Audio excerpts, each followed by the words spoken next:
Okay, let's dive into something that's, well, absolutely critical for any business. How do they manage their cash just to survive day to day? You can think of it as the financial engine, the thing that really determines whether a business stalls out or just speeds right ahead. So here's a question for you, a real head-scratcher for a lot of people. Can a company that's actually profitable go bankrupt? And the answer is a big, resounding yes. It happens all the time. A company can be showing record profits on paper, but when it comes time to pay the bills, there's just no cash in the bank.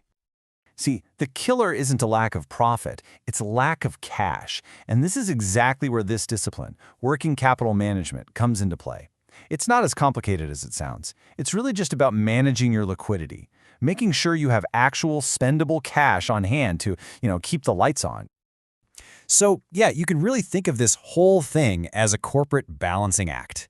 Every single day, companies are trying to balance the cash coming in with the cash going out. It's this super delicate dance, right? You need enough cash to operate, for sure, but you don't want so much that it's just sitting there, not doing anything, not earning a return. Okay, so what are the big threats here? Well, they fall into two camps, drags and pulls. A drag on your liquidity is anything that slows down the cash coming in. Think about a customer who takes forever to pay you. That's a drag. Then you've got pulls, which is when cash goes out way too fast, like maybe a supplier suddenly changes their terms and wants you to pay them sooner. Both of these, they can be absolutely lethal to a business. All right, so to really get this, let's follow the journey of a company's cash. And it all starts right here, with turning goods into inventory. This is the very first step, where a company's money gets put to work. So the first thing a company does is spend cash on inventory. That could be raw materials, could be finished goods, whatever it is they plan to sell. The key thing to remember is that every single item you see on a store shelf or sitting in a warehouse, well, that's cash. It's cash that's been tied up and can't be used for anything else until that item is sold. And to put a real number on this, check this out. For a massive company like Walmart, an item sits in inventory for about 49 days on average. Just think about that. For 49 days, the money they spent on that product is just stuck. It's completely tied up.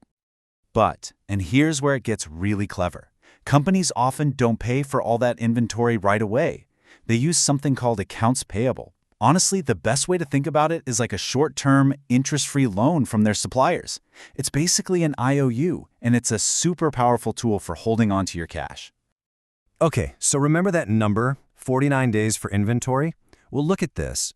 Walmart, on average, takes 38 days to pay its own suppliers. So you see what's happening?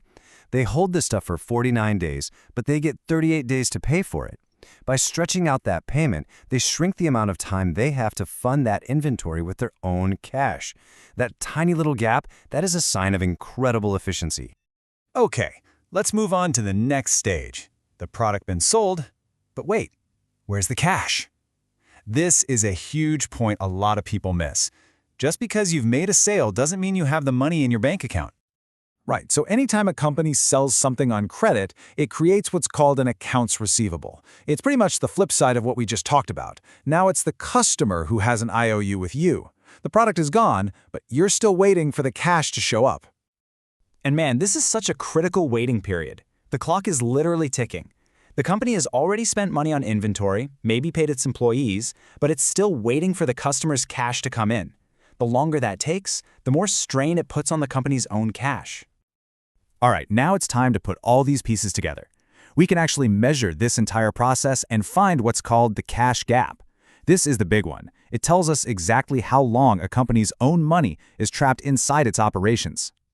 So the way we measure this is with something called the cash conversion cycle. And it's actually pretty simple. It's just 3 steps. First, you take the number of days you hold on to inventory. Then you add the number of days it takes for your customers to pay you. And then, and this is the crucial part, you subtract the number of days your suppliers give you to pay them. And that final number you get, that is the cash conversion cycle. It tells you, in days, how long your own money is tied up in the whole process. It's the gap between when you pay for your supplies and when you actually collect the cash from your customers. It's the number of days you have to fund the business yourself. So, what's the goal here? It's simple. Make this cycle as short as you possibly can. A negative number, well, that's like financial magic. A negative number means you're collecting cash from your customers before you even have to pay your suppliers for the goods. You're basically getting an interest-free loan from your suppliers to run your business. How cool is that? Okay, so enough theory. Let's see how this actually plays out in the real world. We're going to look at some of the biggest names in retail, and this is where it gets really, really interesting. Man, this table tells such a compelling story. Just look at the differences between these huge competitors. Take Kohl's, for instance. They hold on to their inventory for a whopping 94.5 days. That's over 3 months. But they have to pay their suppliers in just 34 days. That creates a massive, massive cash gap they have to fill.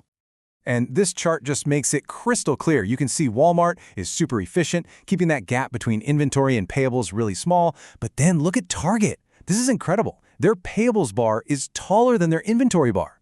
They get more time to pay their suppliers than they even hold the inventory. That is that financial magic we were talking about, a negative cash conversion cycle. They're selling the product before the bill for it is even due. And this quote really just nails it. The shorter you can make that cycle, the more cash your company generates on its own. And that means you need less outside financing, less help from banks. It gives you incredible freedom and flexibility. Look, this isn't just for giant corporations like Walmart. This applies to everyone. Every single business, big or small, lives and dies by its cash flow. You can use these exact same ideas whether you're running a startup or even just a freelance career. Think about it. Your inventory might just be the time it takes you to complete a project. Your receivables, that's just your client invoices, and your payables are all your business expenses. Understanding and managing this cycle is key to survival for everyone. So I'll leave you with this question to think about for your own work or your own business. How many days is your money tied up before it comes back to your pocket, from the moment you start working to the moment you get paid, minus the time you have to pay your own bills? Really thinking about that number, well, that's the first step to truly mastering your own money flow.